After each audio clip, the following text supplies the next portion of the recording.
in those 4 weeks, he taught me anxiety is anticipation of future pain, and these 4 words, 4 letters: HALT. Hungry, angry, lonely, tired. When you're hungry, angry, lonely, tired, you're going to have another anxiety attack. If you're an alcoholic, you're likely to go hit the bottle again. If you're a drug addict, you're likely to hit the drugs, or a sex addict, likely to go find a prostitute. So control your hungry, angry, lonely, tired.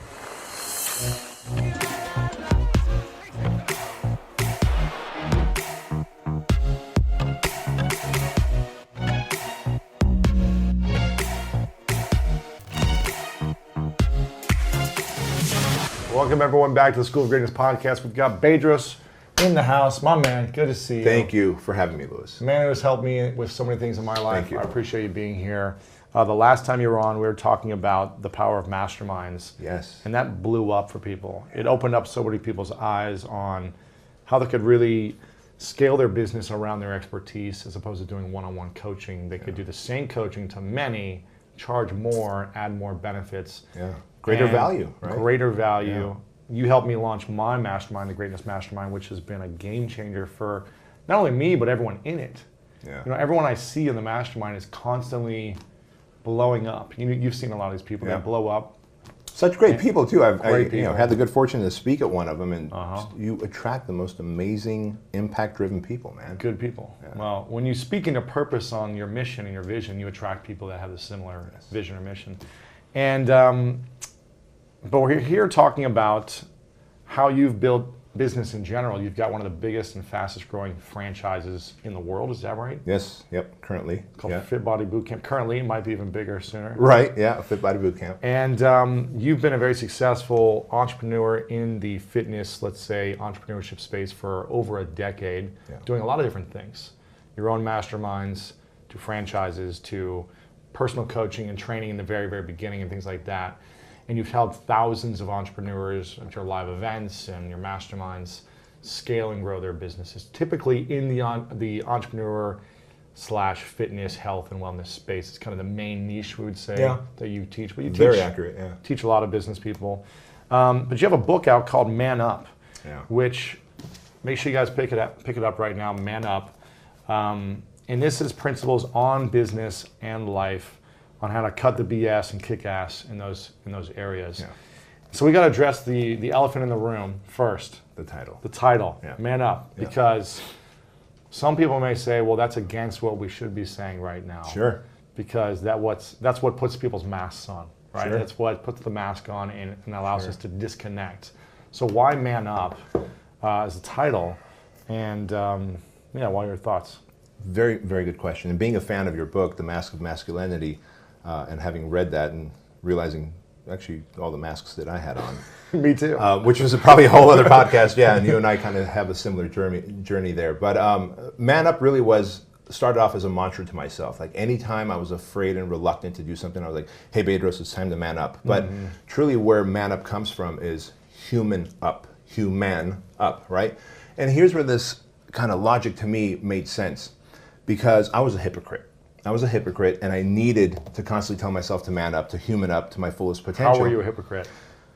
I was running the fitness industry. I'm the guy that people turn to who have gyms and boot camps, and I created one of the world's biggest fitness franchises, right? And masterminds. Yet when I was telling you outside, I was making videos to promote my masterminds and franchise, it was from the neck up, because from all the stress I'd gained so much fat. Right? So I was a hypocrite. I'm the leader in the fitness industry where entrepreneurs are concerned, but yet I'm 38 pounds overweight. I was taking NyQuil and Vicodin to go to sleep in 2012, 2013 to fall asleep, and then I would take Adderall and pre-workout to kill the fuzzy headedness in the morning. Yeah, because I was a hypocrite leader. I was a ineffective leader. And I remember thinking to myself, man, this is strange. You've got a car that's dirty. I had like burrito. I'm being very honest with you. Like, this is a CEO. Yeah, CEO of Fit Body Bootcamp had like Taco Bell and McDonald's wrappers and Starbucks empty cups in the back of my car in 2011, 2012, 2013. I was over fat, overweight, unhealthy. Had a very adversarial relationship with my wife, to be very frank with you. And I realized, wait a minute, as humans, aren't we top of the food chain? I think we are. As humans, we are top of the food chain, yet I was living well below my potential in so many categories, in love, in impact, in money, in self-growth, self-discipline, health. And so I was like, man, it's time to human up. It's time to man up. And so every time I would need to pull the trigger on something and there was resistance and reluctance, those 5 words, it's time to man up. Yeah. And then I would do it. And so to me, human up is something, it's not gender specific. It's not about, let's go get a spear and drive it through someone's heart. It's just, let's human up. Let's grow. Man up. Let's grow. Let's grow is what it means. Stop making excuses. Take control of your situation and rise to your potential. What was the thing holding you back from humaning up or growing or, being less of a hypocrite? Yeah, good question. Leadership. I realized that as my business grew, that I didn't know how to communicate well and lead my team well. In other words, when you're a one-man or one-woman show, you're able to take your drive and determination and run the ads and create the product and be your own customer support person. But then be on the phone and sell. Be on the phone and sell. But then business does so good, you start hiring people. And maybe your first couple people, they're so tightly in your inner circle that they feed off your energy and they work. But as I had about 7, 8, 9 employees, all of a sudden I realized they're not quite doing what I want. I don't think they understand what my vision is. And I realized I was unclear on my vision. Right. I didn't know how to communicate and give them feedback and correction. So then I got adversarial with them. It was passive aggressive with them. Then they would upset at them. Yeah. Yeah. I mean, there was so much water under the bridge that it was easier to fire them or watch them quit and leave than try and work with them and correct them. So I realized if I want this Fit Body Bootcamp brand to really grow to its fullest potential, if I say I'm the guy who's a fitness professional, I want to impact the world through health and fitness, I got to step into my leadership shoes and not just be a hypocrite and try and bark out orders, but be out of shape, take NyQuil and Vicodin to go to sleep, have a challenging relationship with my spouse, and always wonder where the next client's going to come from, because we were losing, truth be told, we were losing franchisees more than we were gaining in 2012, 13, and part of 2014. Wow. Yeah. And so when did you make this shift recently from losing the weight and doing all these things? The shift really started in late 2014 when I hired Joan, my assistant. And so I always say I had employees, now I have a high performance team. And that's pillar number 6 in the book. That's powerful. Yeah. Pillar number 6 is build a high performance team. And that high performance team in work, they help you take the money needle and the impact needle to its fullest potential. In your personal life, a high performance team is your network of people around you who support you and root your dreams forward instead of tell you, are you sure, Lewis? Maybe you can't do it after all, right? And so what I realized very quickly is that I had employees and they clocked in a little late, clocked out a little early, left a little early, and did the bare minimum to maintain employment. A high performance team is a group of individuals that are driven, believe in a vision, or are in it to win. How do you hire a high performance team? You don't hire them, you develop them. And I didn't know that. I was looking to hire high performance people, and you'll find optimistic,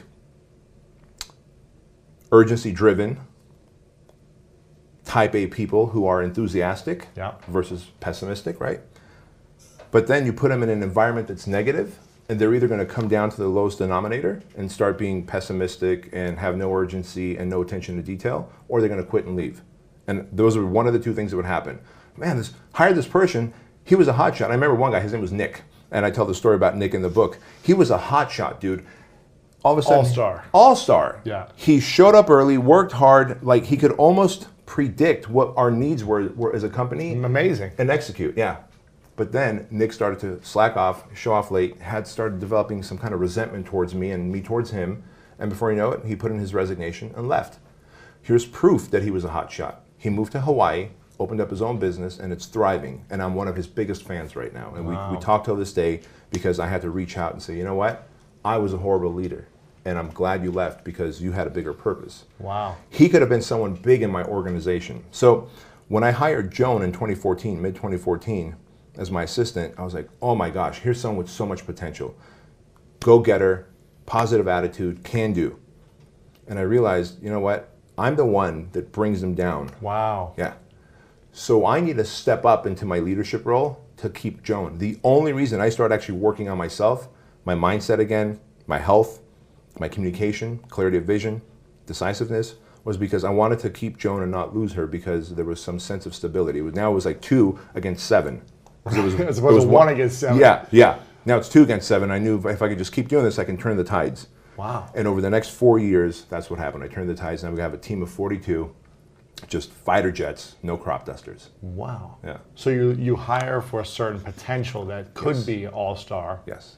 You never know until they really show up and how they perform, but you can see the potential when you hire them, and then you train and develop. Train and develop. And as long as the environment is at an all-star level, they're typically going to rise to that occasion, as I'm hearing. Yes. Or they're going to leave. Yeah, yeah. And I had both happen. I'd either fire them, or they would come down to the lowest denominator of low energy, or they would leave. Right. Yeah. So how do you start to lead yourself then? And how do you know what to look for when you think, well, everything's working out, I'm making money, I'm growing this, I've got a lot of friends. Yeah. How do you know what you should be fixing? Really good question. The way you know what you should be fixing, or you lead yourself, and that's pillar number 1 in the book, is simply by having clarity of vision, which is leadership pillar number 2. I didn't have clarity of vision. Lewis, in 2011, 2012, if you asked me, Bedros, how many Fit Body locations do you want? I would say a lot. And if you said by when, I would say as soon as possible. Right.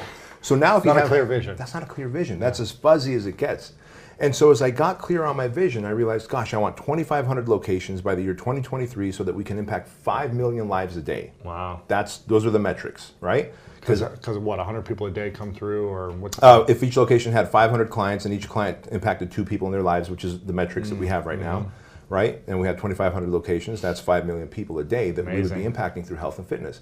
When the chips are down, everything all else, I'm a personal trainer at heart. So I still go after impact first, income second. As it turns out, if you just focus on impact, the income chases it.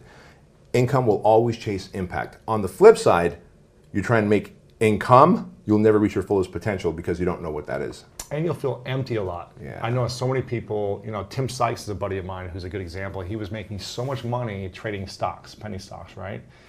And he felt empty inside. He was making millions, successful, all these things, but then when he got into the how can I give back with charity, how can I use my money for good, and now he's building a whole foundation and giving back to multiple charities all around the world. He wants to do that full time, just the impact essentially. Yeah. And I think that's when we need to really realize something. A lot of us chase something early on that we think we want. We talk about that in Masculinity. I'm sure you talk about it in Man Up as well. We chase something we think we need, but what we really need to be focusing on is the impact. Is it? And the other thing, we'll chase it, like you said. Yeah, and here's the other benefit of that too, is that if I tell my team, guys, we're going to build a $100 million company, go, make me a lot of money. Okay, well, what's in it for me? The human soul needs some kind of significance. Like once, it's been proven over and over again, and IBM did a study in the mid-90s that when a person's financial needs are met, to just housing and self-care, etc., their greater need is recognition, significance, right? And so that's impact. And so it's easier to get a team excited behind a goal of, imagine this, when we have 2,500 locations by the year 2023, every morning we'll be helping 5 million people worldwide through health, fitness, and a positive mindset, because Fit Body Bootcamp focuses on all 3, right? And so they can get on board with that, like the number of people that they're impacting, whether you're a web developer, a camera guy, a traffic buyer. But hey guys, help me make more money. Well, how does that change anything in my life? Right. Right? And so if you want to build a high performance team, they have to get behind a mission, and that mission has to be part of your vision. And the vision must have a deadline, otherwise it's just a dream. What's the difference between mission and vision? The mission is the things you do every single day to get to the vision. So the vision is 2,500 locations by the year 2023. That means every day we need to sell 34 locations. I'm sorry, not every day. Every month we need to sell 34 locations of Fit Body Bootcamp, right? Wow. So our mission every day is to get 38 DOIs and applications. The actionable steps every day is the mission. Yeah. The vision is the overall dream. Exactly. Is that what I'm hearing? Exactly. Yeah. So you look at war, every day our military goes out and does a mission to kill or capture a bad guy. And they do these missions over and over again. And then to rebuild schools in the parts of the world that we're at war with, and to help out and serve and teach, give freedom and language. Those are all different missions that's happening through our military so that we can accomplish our big vision of creating an ally instead of an enemy. Yeah. But how do we know how to lead ourselves if we don't know what we don't know? That's where we have to do a lot of the soul searching, right? If you already think like, well, I'm doing fine, like, you know, my business is good, I'm pretty good in shape, like I know a lot of information, why fix me? Why change? Why evolve? I think When I already have all the answers. If that's the mentality. If you already don't know what you don't know. Well, that's a broken mindset, though. Would you agree? Absolutely. I mean, to me, that's a fixed mindset. Absolutely. And the growth mindset says, you know, I'm doing good. I'm in pretty good shape. I'm making good money. But is there a mentor who can help me really raise the stakes, increase the expectations, maybe show me another potential of opportunity? And I think that's where mentors come in from. And I think that's really what you've mastered. You've mentored so many people in raising the bar, getting clear on their vision, and knowing that they have higher expectations. They should have set higher expectations. Yeah. But if we're closed-minded, fixed-minded, It's hard to. yeah, it's like, I'm good. So what were the things that you started to do? You said you fixed your leadership. You started developing on. Yeah. You were filming videos from the neck up as opposed to full body shots. Yeah. You were wearing baggy clothes to hide things. So was health number one first? That you said, okay, I got to start stripping the weight, or was it more of an emotional baggage you were holding on to, or more relationship with your wife, or just like, here's a list of everything I'm doing wrong that I need to fix. Now let's start going at it. Like, what's the process? Good question. So with that first pillar of self-discipline, it would have been great if I had worked on the emotional stuff first, probably the relationship second, health third, but I went for the easiest thing. And guess what? Most people are going to go for that. Like, go for the easy win first. Like, if if life is just not working for you, right? Don't go and make $1 million. If right now you're like eating out of dumpsters, forget about the $1 million. Let's just see if you can go buy a Happy Meal from McDonald's. Yeah. Get an easy win. Get a small win first. The easiest win for me, coming from fitness, being a personal trainer, was, all right, fatty, stop eating that garbage. Right. Get into the gym and work out 5 days consistently. And when I work out, I make sure I leave it all on the floor, because there's working out in the gym and then there's wasting time in the gym. Yeah. Right. On your phone and just jogging on a treadmill for a little bit. Or Yeah. whatever. Yeah. So it started with my health first, just because I was the lowest hanging fruit that I could do without losing my mind. I was in a really bad place in 2011, 12, part of 13. You looked like a dark man. Yeah. You look like a light man now. Yeah. I've definitely evolved. Yeah. And it's funny, everybody says that, right? And you experienced that firsthand. And so then next came hey, let me start working on my relationship. Let me start dating my wife again. Let me start nurturing and deepening the roots. I look at a relationship like a tree. It might look like a healthy tree, but if the soil wasn't tilled and fertilized and watered, the roots aren't deep. And the first time a little bit of breeze kicks in, this what looked like a beautiful tree, and we've seen so many beautiful relationships from the outside fall apart quickly because their roots haven't gone deep. But that was the work I did in the gym. I'm like, okay, I'm putting the time in the gym. Why am I not putting the time? Why am I not opening the car door for my wife like I used to? I went back to dating and sending cute little text messages. All the things that I used to do that deepened the roots, that now had created shallow roots, and one little stiff wind blew and it would blow all over, right? And so that was the second thing. Then, of course, that allowed me to address the big animal in the room, which was to work emotionally. And, you know, it's like you, I was molested between the ages of 4 and 6 in Armenia. When my father decided we're going to escape a communist country and come to the United States, he was bringing us here to freedom and opportunity. What he doesn't realize is he saved me from constant molestation. Wow. Yeah. And I was molested by 2 older boys consistently over time, and that leaves a lot of scars. That creates a lot of rage and anger and distrust. You know, to me, guys were an adversary, right? And I might go into business with you, but you're at arm's length. And we're competing too. Yeah. And I realized that, all right, at the time I was 38 years old, maybe that's not serving me well. And so I was actually working with a therapist to work with through my anxieties. I was having anxieties in that time. In that time, in 4 weeks, his name is Kevin, and he's in Brea, Dr. Kevin Downing, for anyone who wants to go to him in Brea, California. Kevin Downing, he says, Bedros, anxiety is anticipation of future pain. Okay, which told me what? I'm anticipating another fallout with my business partner because we're not getting along, or he's saying things online about our franchise that's untrue, saying each location can do $1 million. Back then, we didn't have locations that did $1 million. We do today.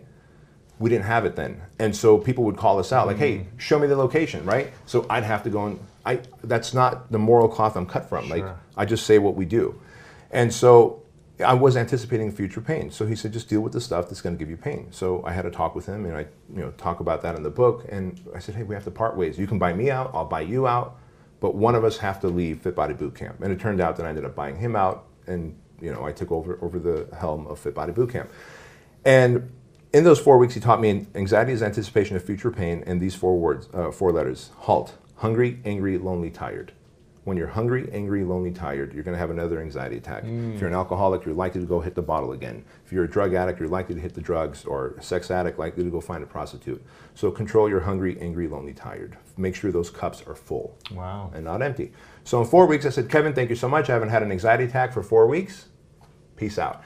He goes, listen, before you leave, is there anything else, Bedros, you want to talk about? Nope. I'm good. Anything from childhood, Bedros? Nope.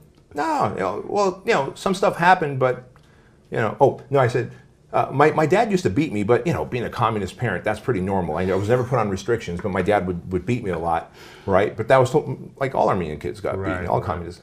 I go, but compared to what happened to me before that, it's nothing. And he goes, wait, what happened to you that's worse than the beatings that your dad would give you? Dude, I fell apart and started crying. Wow. And for the next 20 minutes, I'm looking out his window, and he's here, and I'm looking out his window, and I later found out there's a term for that, which I'll share with you.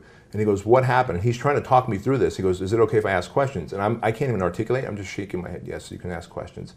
He goes, were you beaten by someone else? No. I can't even talk. So I'm just looking out the window saying no. Were you raped? No. Were you molested? Yes. And I started crying even harder. Was it by a babysitter or something? No. Was it by boys? Yes. And he's walking me through it. And then I finally muster up enough energy to go, but Kevin, what happened to that little boy? I've dealt with. It's fine. Like, I've gone past it. He said, what happened to who? I go, what happened to that little boy I've dealt with? He goes, can you say what happened to me? Ooh. I started crying again. Oh my gosh. Right? He goes, Bedros, can I tell you what that is? That's called disassociation. What you've done is taken the first step towards creating a multiple personality. That's what disassociation is. Wow. That little boy is separate from me, right? So we spent the next 16 months working on the rage, the shame, and the confusion. Kevin identified those 3 things over the 16 months that we had to work on. I was ashamed of what happened. I didn't want anybody to know. Because, am I gay? Is this why, did I invite this? I don't think I'm gay. And then he would ask me questions like, well, do you look at gay porn sites? No, Kevin, I don't.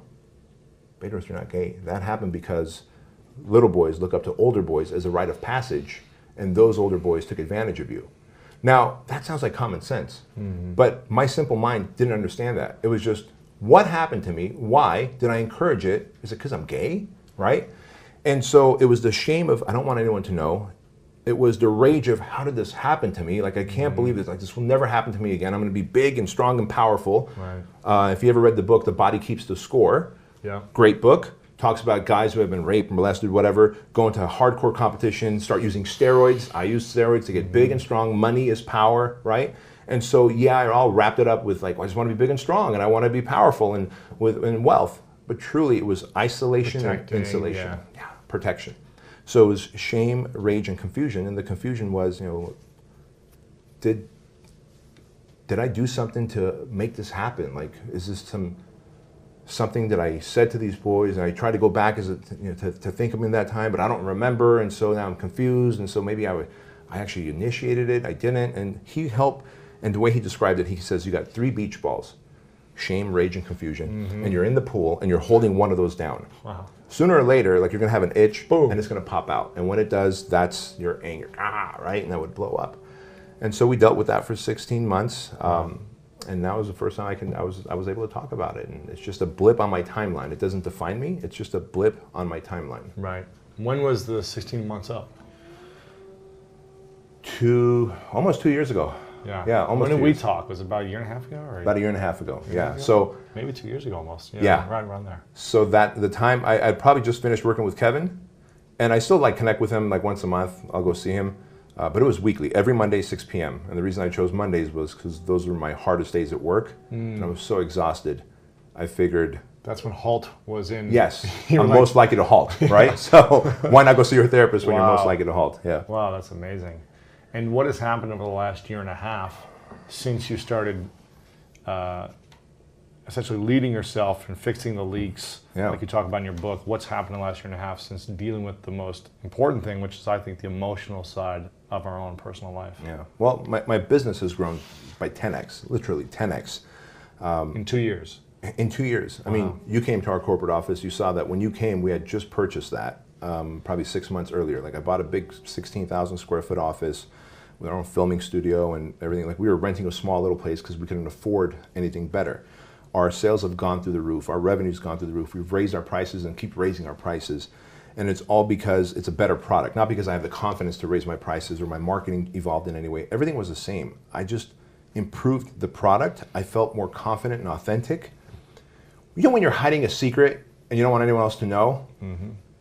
Well, when you're marketing, speaking from stage, coaching people, leading new franchisees into signing a lease and opening up their doors, but you're hiding a secret, you feel inauthentic like an imposter, it's that bag of bricks that I was carrying with me that I could finally put down because Kevin helped me put that down. And I stopped and then part of it was, again, there was a shame, rage, and confusion, so there was some level of self-sabotage. I'm convinced of that. I was also self-sabotaging. Right. So now the growth has happened in business, the growth has happened in my personal life with my wife and my kids. My kids now run to me. You have 2 kids? 2 kids, Andrew and Chloe, and when I come in through the back door, they run to me. Before, dude, it was crazy. They would see who opened the back door, hey, Dad, and then that was it. Because no way. They were scared of you, probably. Yeah, they were walking on eggshells because I had a grimace on my face, right? I just carried this heavy weight.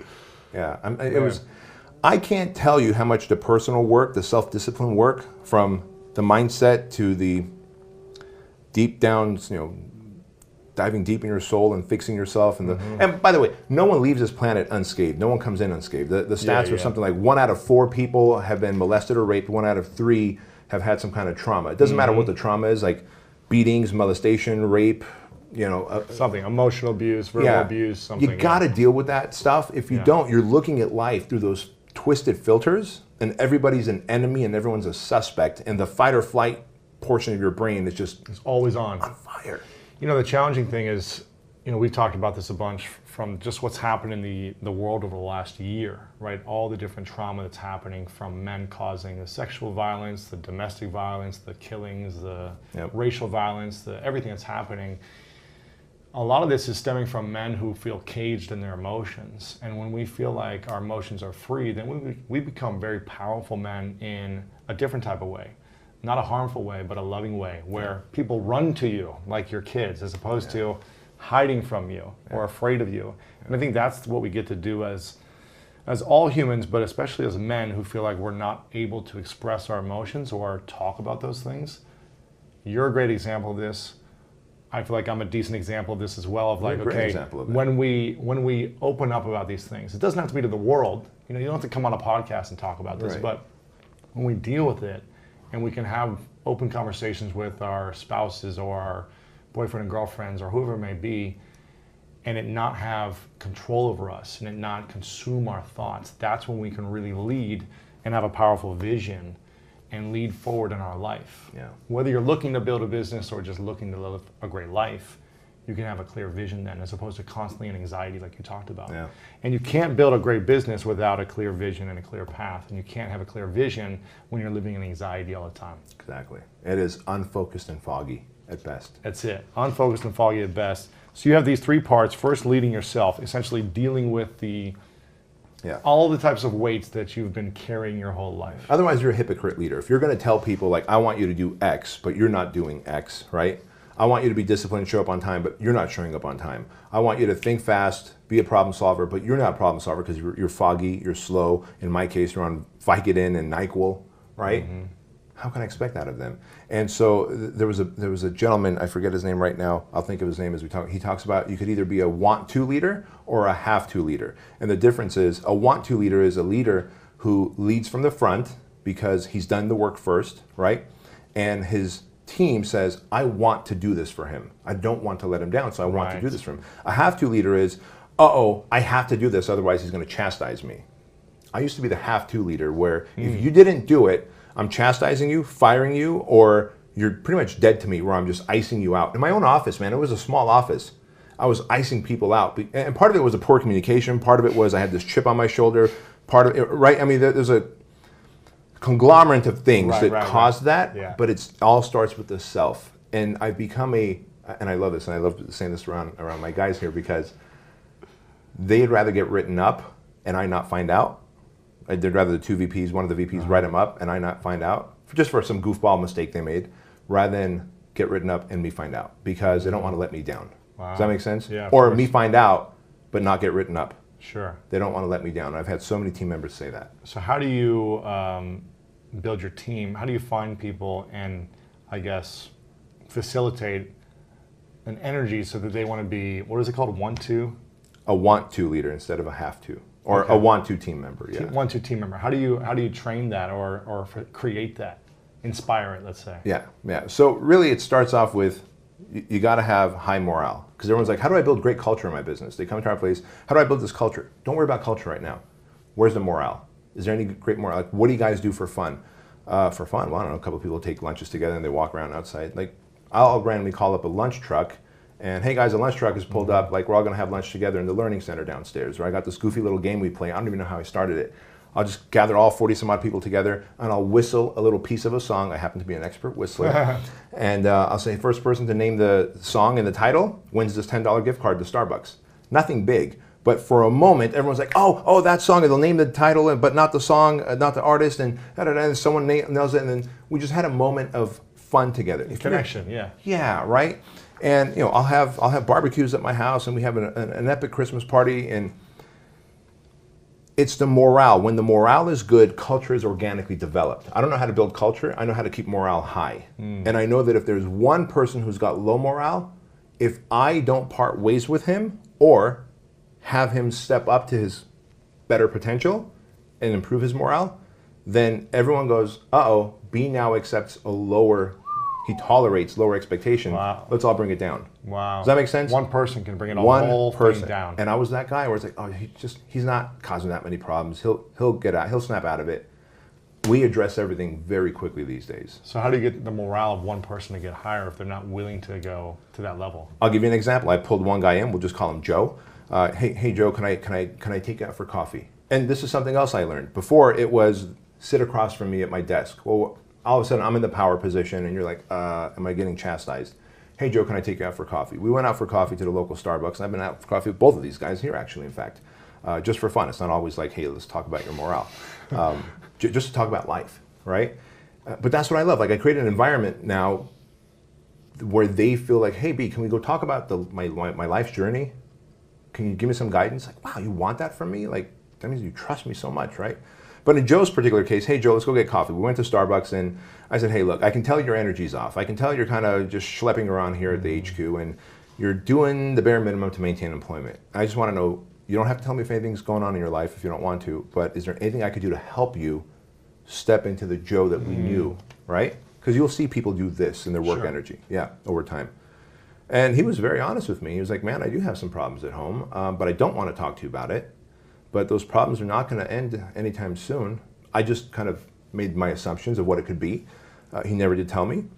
And he says, but I'm going to try and step it up. I said, Joe, I really need you to step it up, because if you don't, we're going to have to part ways. But if there's anything that you want to talk to me about, and if you want to bounce things off me, let me know. Deal? Great. Took our coffees, went back to HQ. He thought about it overnight. Apparently the next morning he went to one of our VPs and said, you know what, actually, I don't know, he just didn't have the horsepower then to step it up. Says, I quit. But I want that. Our job as leaders is to have a very definitive outcome. I need you to go this way or that way, but you can't ride the fence of mediocrity. Because then he could be doing that for 6 months, driving you nuts, and keeping you resentful or some weird tension. Yeah. Now I'm snapping at him, or all of a sudden, again, people around him are, well, if B accepts that from him, I could lower the bar. Why am I working so hard, right? Yeah. Wow, powerful. Well, the book is out right now. You guys can get it. It's Man Up, which is really human up. How to cut the BS and kick ass in business and life. 3 powerful sections about leading yourself and optimizing yourself first if you want to be a better leader or a better teammate. Then getting clear on your vision and path. And building an all-star team, and how to really manage building an all-star team and elevate the team. Powerful stuff, man. Is there any final thoughts you want to share about this or anything else? You know, there is one little story I'd like to share with you where you said all-star team. And so often we talk about an all-star team relating to our business. But in the book, I talk about you have your inside team and your outside team. Your inside team are the team members who help you build your business. Your outside team are friends and spouse and family, right? Aunts, uncles, mom and dad, brother, sister. And it's that outside team that has a lot of influence on the outcome of your business and of your life. And I'll give you a great example. In 2005, my wife and I had just gotten married. We were married for 2 years. Thank God her grandparents bought us tickets to an Alaskan cruise. The whole family was going on a cruise. And they're like, hey, you guys are newlyweds, come with us, we'll buy the tickets. We couldn't afford it. We had just barely bought a small little house in Chino Hills. And we're in Ketchikan, Alaska. We're walking along the rocks, and we see this gentleman casting a net and pulling in some crabs and then putting them in a 5-gallon, will look like a paint bucket, right, with the lid off. There was this much water in it, 5 or 6 little crabs. And I was just fascinated because I've never gone crab fishing, so I just kept watching. And as I'm watching him, I see one of these crabs crawling on top of all the other crabs, and then he starts kind of reaching for the rim of the bucket. And Louis, he starts hoisting himself up and just trying to be a good Samaritan. I said, sir, your crab's about to make a run for it. You ought to consider putting that lid on top. And he didn't even turn around and talk. To look at me, he goes, watch what happens next. And he just kept casting his net. As this little ambitious crab went to lift himself up, all the other crabs at the bottom of the bucket reached up, grabbed it by its hind legs, and pulled it right down. Crazy. And he said, crabs are self-policing. Now, in this moment, I'm hitting my wife. I'm like, Di, did you see that? Did you see that? I've got crabs in my life. I'm trying to escape and build a better life, a better business. I have greater vision, more hope and dreams. And I got friends and family around me who are just pulling me down and giving me doubt and fear and don't believe in me. And I realized very quickly your outside team determines your big outcome, right? And my outside team always instilled fear and doubt, not because they didn't want the best for me. In fact, they wanted me to play it safe. They wanted me to not take risks. They wanted me to not get hurt. But part of being an entrepreneur, part of being a change maker, is you have to develop thick skin. You do have to take your licks. You do have to fall and get back up. And so I very quickly started to eliminate the toxic people around me, the negative people around me, and where friends and close family were concerned, I edited my relationship, another skill I learned from Kevin, which means I don't share my dreams with them. I just keep the topic superficial, and thereby not allowing them to transfer their negative feelings on me. Right. But man, I got to tell you, if people can cut out the negative crabs out of their life, that one thing would make such an impact in their performance. That's true. Yeah. It's all about your inner circle. Yeah. Is there any question you wish people would ask you more about? You know, I think people should ask me less about how to build a social media following. One, I don't have the biggest social media following, right? Right. But because it's growing quickly right now, I think they need to ask me how to build income and impact. Like those two things are tied together, because I see so many people so focused on building social media followings. And why do people obsess over that so much, you think? They want approval, they want recognition, they want validation from others. It's somehow, if I have a bigger social media following, I'll have recognition. Ironically, a gal, I won't mention her name, sent me a Instagram DM. She says, I have 1.3 million followers. And I'm broke, probably. I've got $1,000 in my bank account, Bedros. Wow. What do I do, right? Wow. She's an influencer. And she spent so much time trying to get likes and comments, etc. Nothing wrong with that. But turn it into money, and turn the money into meaning. And so I wish more people would ask me about money and meaning, or income and impact, versus how do I build a following and a brand. Right.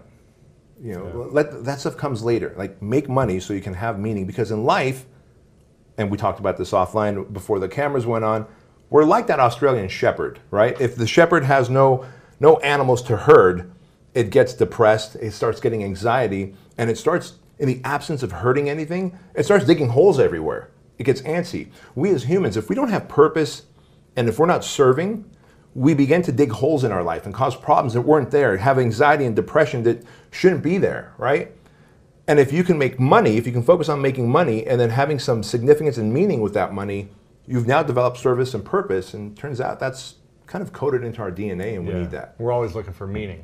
Yes. If we don't have meaning, it's like, what's the point of being here? That's the point. We get very depressed, we get anxious, all those things, and do a lot of bad things. Yeah. I think it's what happens with a lot of young kids. You know, for me as a young kid, when I felt like I didn't have meaning in school, I was like, what am I doing? Why am I even here? And some kids will go down the wrong path, and then they find that coach or mentor that's like, let me shape you and mold you. Let's give you a challenge. Let's give you a project. Let's give you a sport, an instrument, and start mastering something. Then they find that meaning. Yeah. And then when they lose the identity because they get injured from a sport, then they have to find new meaning. Talking about my life. But right. Anyways, whole nother interview there. Couple final questions for you. Make sure you guys get the book, Man Up. It's out right now. You can get it at bookstores, Amazon. If you go to, what's your website? Bedros? BedrosKeuilian.com or manup.com. Manup.com. Ooh, that's a good name right there. Yeah. Manup.com. You can check it out there. Follow Bedros on Instagram is where you're probably at the most right now. Yeah. Is it at Bedros or is it Bedros Keuilian? At Bedros Keuilian. Yeah. Gotcha. And I asked you this last time, but I'll ask you the 3 truths question again to see if it changes. Sure. If there were 3 things you would share with the world, and this is all they would have to remember you by, what would be your 3 truths or 3 lessons that you would share? Oh man. I'm sure they've changed because I've changed as an individual. Number one, well, we kind of talked about it here. Number one, chase the purpose and service. Like chase the purpose and service. Like the money and everything else will come as a byproduct, and you'll have a happier life. Number 2, leave a legacy. Leave a legacy behind. Like this isn't something I talk about publicly much, but every year we donate to Shriners Children's Hospitals. By the way, Justin Timberlake is the #1 donator to Shriners. Wow. And my whole life's purpose where Shriners is concerned is to die having out-donated Justin Timberlake, right?